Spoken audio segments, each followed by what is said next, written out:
enfance de la case des tout-petits. Mesdames, Messieurs les secrétaires généraux, Madame la directrice de cabinet, Madame la représentante résidente de l'UNICEF, agence de coordination et chef de file des partenaires techniques et financiers, Monsieur le Président de l'Union des associations de l'UNEFO, Monsieur le maire, représentant l'honorable député Ouriba Diallo, Messieurs les représentants des organisations de la société civile, Messieurs les conseillers techniques, Monsieur le représentant du ministre des Finances et du Budget, Monsieur le représentant du ministre de l'Économie, du Plan et de la Coopération, Mesdames, Messieurs les responsables de programme, Mesdames, Messieurs les directeurs et chefs de services centraux, Mesdames, Messieurs les partenaires techniques et financiers, Mesdames, Messieurs les secrétaires généraux de syndicats d'enseignants, Messieurs les représentants de l'association des parents d'élèves, Mesdames, Messieurs les membres de l'équipe technique sectorielle, chers participants, tous en vos titres, grades de qualité respectifs. C'est un grand honneur pour moi de présider au nom de Dr Cheikh Morin, ministre de l'Éducation nationale, président du groupe national des partenaires de l'éducation et de la formation, la deuxième revue annuelle conjointe du programme d'amélioration de la qualité, de l'équité et de la transparence, paquet 2018-2030. Mesdames, Messieurs, conformément à la circulaire 009 PM du 10 février 2014, la tenue de la revue constitue non seulement un impératif institutionnel, mais surtout une exigence dans le cadre de la gestion axée sur les résultats GAR. À ce titre, elle constitue pour le gouvernement un cadre privilégié d'échange et de dialogue avec ses partenaires autour des performances du secteur et des grands défis à relever ensemble. Cette année, malgré les perturbations notées tout dernièrement dans le climat socio-politique, le secteur de l'éducation et de la formation a tenu à renforcer le processus de dialogue et à élargir la concertation en tenant les revues régionales avec toutes les académies entre avril et mai, les pré-revues avec l'ensemble des familles d'acteurs, les organisations de la société civile, les élus et les partenaires techniques et financiers entre mai et juin et la présente revue sectorielle. Mesdames, Messieurs, il est important de signaler que cette 10e édition de la revue se tient à une étape cruciale marquée par plusieurs événements dont 3 restent déterminants pour la communauté éducative. Il s'agit de la tenue du sommet sur la transformation de l'éducation en septembre 2022 à New York, sous la coordination du système des Nations Unies, à travers lequel son Excellence M. Macky Sall, président de la République, a pris des engagements qui nous invitent à repenser les futurs de l'éducation dans l'optique de sa transformation d'ici 2030. À ce titre, nous invitons tous les acteurs du secteur de l'éducation et de la formation à prendre toutes les dispositions nécessaires pour la matérialisation de ces engagements. Il s'agit ensuite de l'élaboration d'un pacte de partenariat qui reflète la manière dont toutes les parties prenantes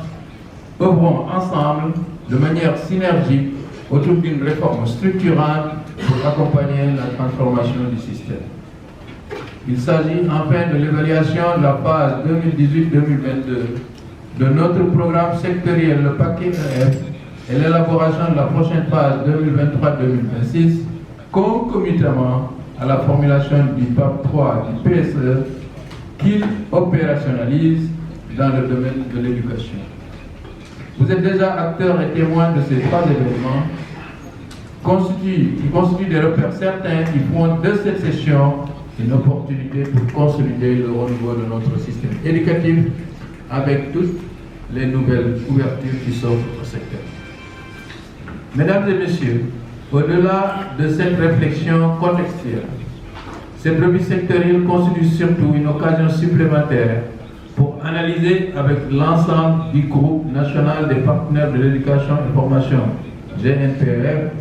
la portée de la mise en œuvre des grands axes de notre politique éducative. À ce titre, l'objectif poursuivi à travers ce processus inclusif et participatif est de procéder à une analyse approfondie des performances du secteur de l'éducation et de la formation en 2022 et de définir ensemble les perspectives pour une meilleure mise en œuvre du paquet pour l'année 2023. Il s'agira de manière spécifique de partager et valider le niveau de mise en œuvre des recommandations de la 9e revue du paquet, d'analyser les performances sectorielles à travers la matrice des indicateurs clés de performance de suivi du paquet et du rapport de performance RAP 2022. Valider le plan de travail PTA 2023 du paquet, identifier les difficultés rencontrées au cours de la mise en œuvre du paquet afin de préconiser des solutions et de formuler des recommandations. Mesdames, Messieurs, chers invités, c'est pourquoi j'exhorte l'ensemble des acteurs d'ici présents à procéder à une analyse approfondie des rapports qui seront présentés et à engager des échanges constructifs afin de formuler ensemble des orientations consolidantes en vue de renforcer les acquis et de mieux nous inscrire dans la dynamique d'offrir à nos apprenants de meilleures opportunités pour un accès équitable à des apprentissages de qualité dans un environnement sécurisé. En parlant d'acteurs, je fais référence prioritairement à mes collègues ministres et à leurs équipes, aux élus, aux OSC, sans oublier les partenaires techniques et financiers. Mesdames, Messieurs, chers invités, je ne pourrais terminer sans féliciter l'équipe technique sectorielle, ici de 4 ministères en charge de l'éducation, de la formation, qui n'a ménagé aucun effort pour mettre à notre disposition les différents documents de travail. Je voudrais réitérer mes félicitations aux responsables de programme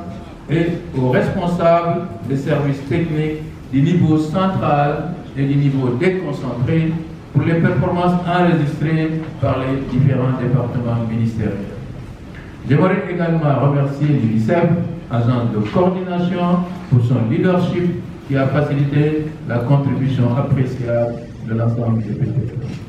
Je confonds à ces remerciements les organisations de la société civile active en éducation,